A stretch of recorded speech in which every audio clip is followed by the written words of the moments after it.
So ito na yung aming kuha mga kababayan.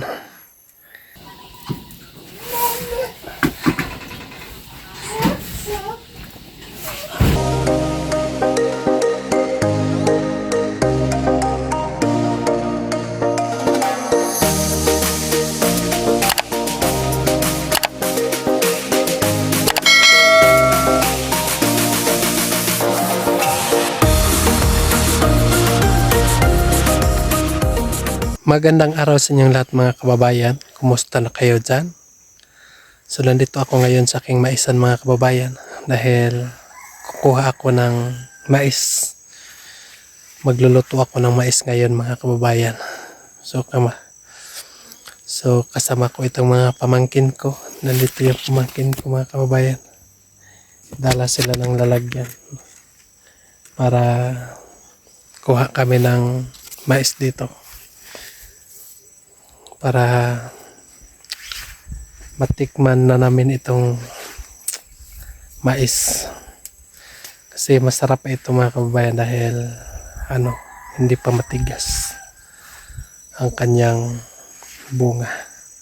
So samahan nyo na lang kami mga kababayan sa pag-harvest ng mais.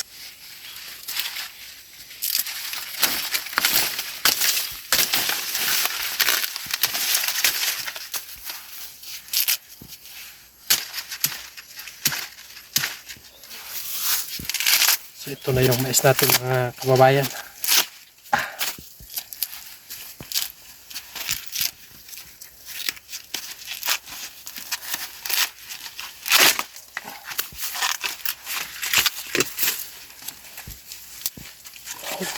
Wow na wow. So masarap ito. Ito yung ating pudtuhan. Ngunit eh.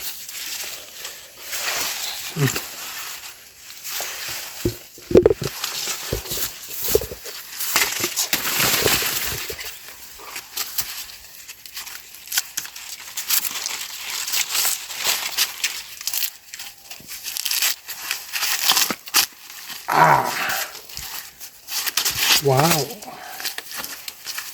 Tigas na.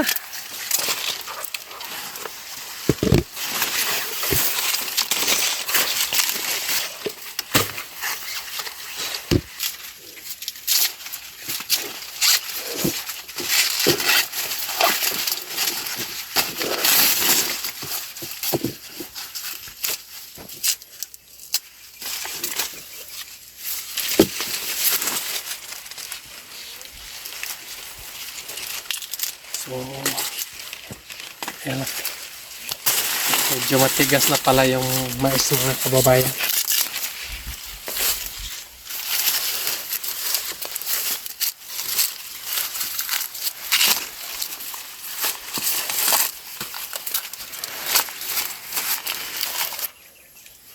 So ito po mga kababayan yung ating mais ngayon.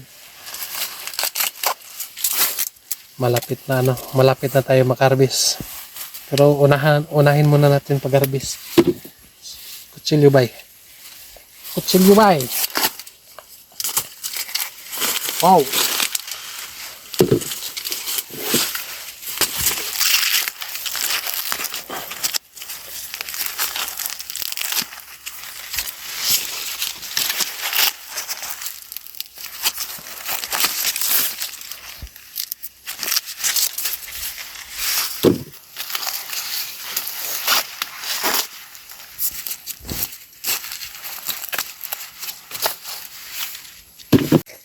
So ito na yung aming kuha mga kababayan. So ito yung aming sugbahon para makatikim kami ng mais ngayong araw. So samahan nyo na lang kami mga kababayan sa pagpunta doon sa payag namin. So tara na.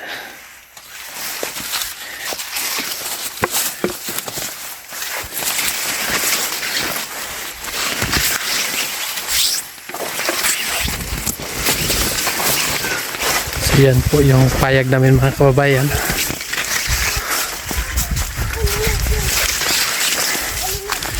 Nandun din po yung mga kapatid ko.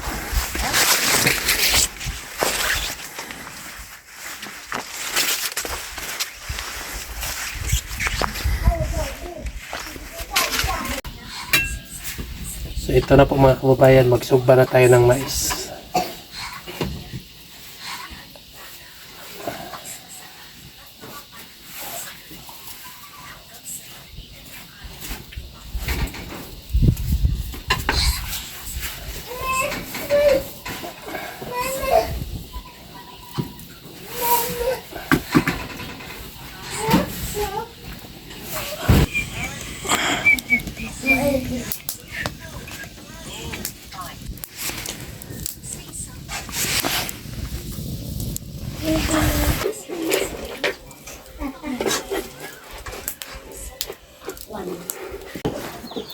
So ito na mga kababayan, luto na yung aking sinugba nga mais. So tikman ko na ito mga kababayan.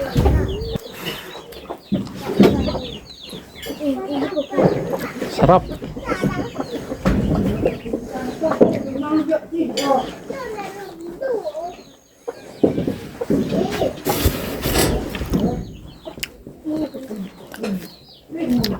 Sarap po.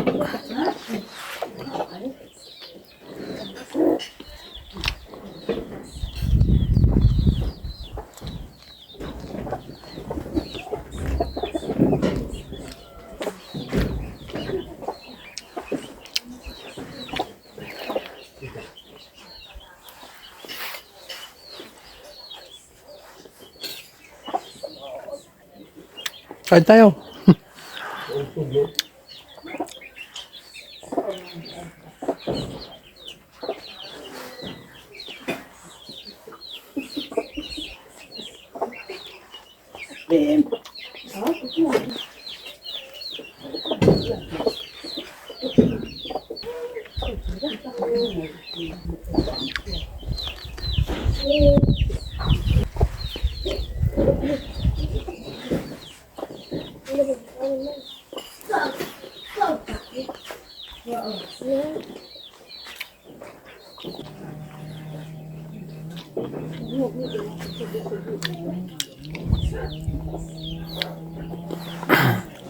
Kung meron sa inyo ang tulad ko nga dito lumaki sa bundok, dito lumaki sa bukid, ma-relate ninyo ni.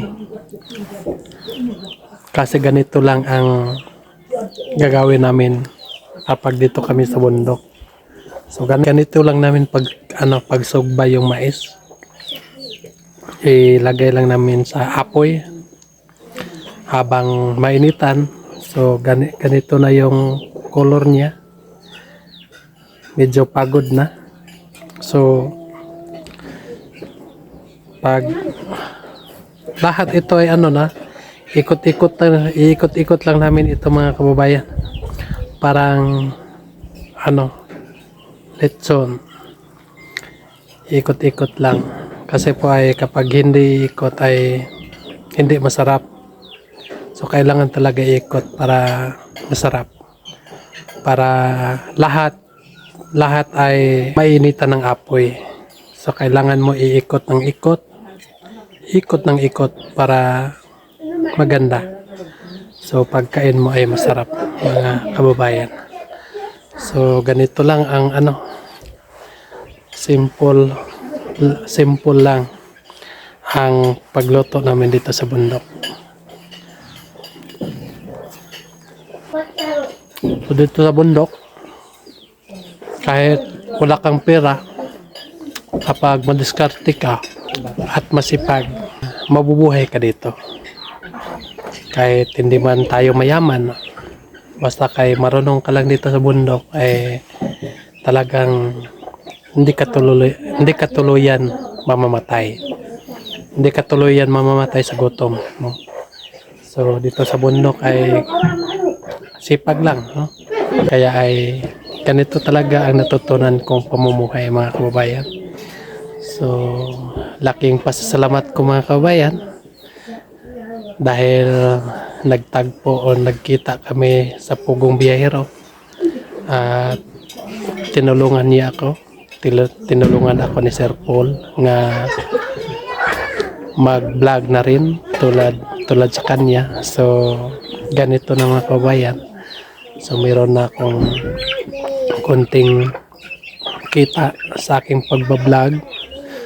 Kung hindi dahil kay Sir Paul, kung hindi dahil kang Sir Paul mga kababayan, ay hindi ako makagawa ng pag-vlog.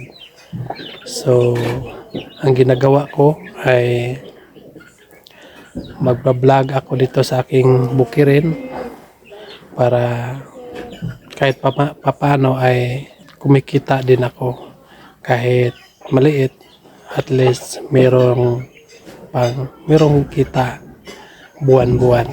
So maraming salamat po sa inyong lahat mga kababayan sa walang sawang pagsuporta ng aking YouTube. So ako pa rin yung pinakamababa ninyong alagad, pinakababa ninyong igsuon. So nagpapasalamat ako sa inyong lahat nga lagi kayong nanonood ng aking YouTube channel. So maraming salamat po mga kababayan. So tatapusin ko na lang ito dahil malamig na, no? So kapag may time sana sila nga pumunta dito sa aking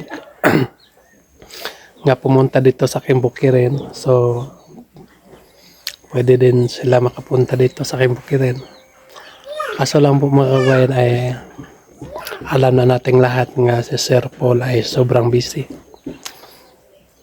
dahil maraming tao nga nagchat-chat sa kanya nga nanghihingi ng tulong.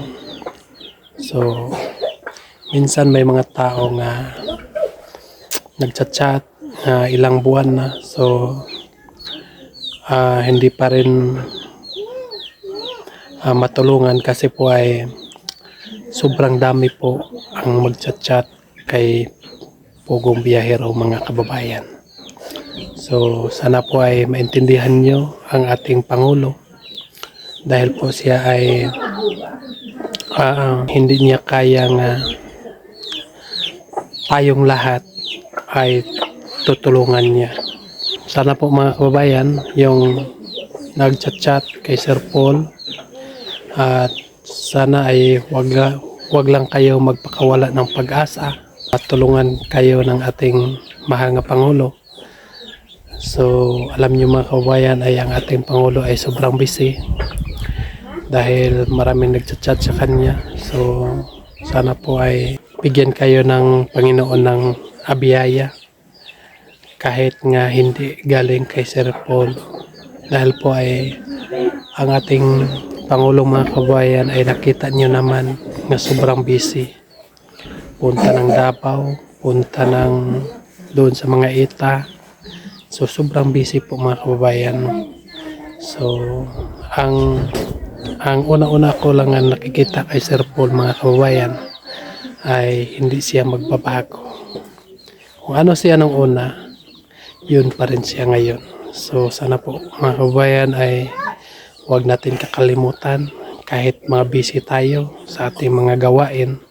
So kailangan natin nga suportahan ang ating mahal nga Pangulo. So yun lang, maraming salamat po. Sana po ay mag-ingat kayo dyan palagi. So ako pa rin ang naglilingkod nga ubos kayo nga inyong magbabalita, si Piking Bombay, ang ata sa Pakibato. So yun lang, maraming salamat po. Bye-bye.